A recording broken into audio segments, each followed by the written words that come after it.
cars and civilian buildings were destroyed. In addition, countless missiles and unguided bombs were launched from Russian combat aircraft.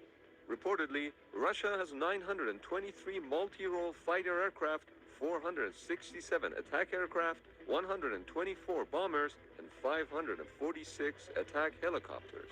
In contrast, Ukraine has 98 combat aircraft and just 15 helicopters.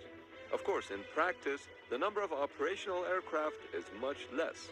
But despite having a superior air force compared to that of Ukraine, the Russian Air Force has failed to achieve air superiority during the first 2 weeks of the war and appears to perform limited sorties into Ukrainian airspace. But why is that? In order to win a war in modern day, one side has to achieve air superiority. This means having control over the airspace in a way that permits them to conduct air attacks at any given time and place without interference from defensive air and missile threats. This is not a good situation for the defending side, as they would not be able to protect themselves against air attacks.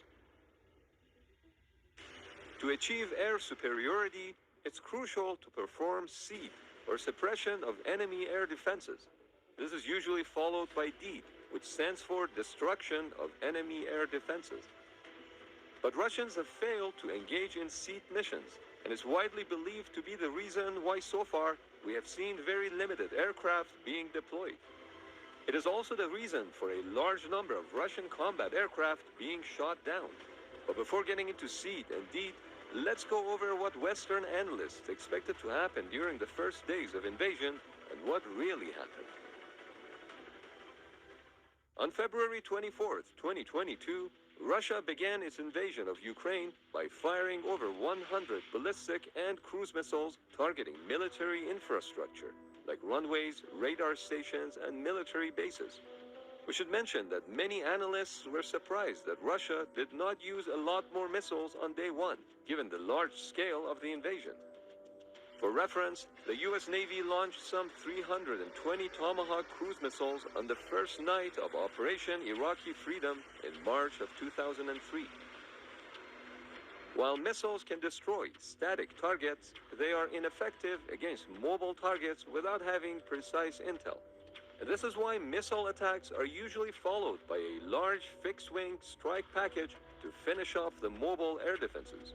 But in this case, Russia never did that.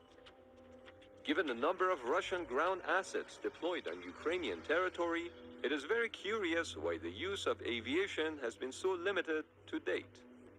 One speculation could be that the Russian military overestimated their own capabilities while underestimating the Ukrainians. They may have bet on a swift victory by their ground forces, which meant that an extensive use of operational tactical aviation was not necessary.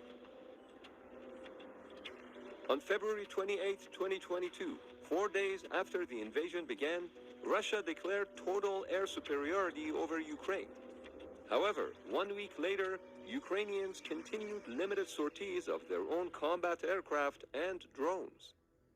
Ukraine also continued to have a substantial amount of active surface-to-air missile, or SAM systems. On March 7, 2022, 11 days into the conflict, Pentagon stated that airspace over Ukraine is contested. During the initial attacks,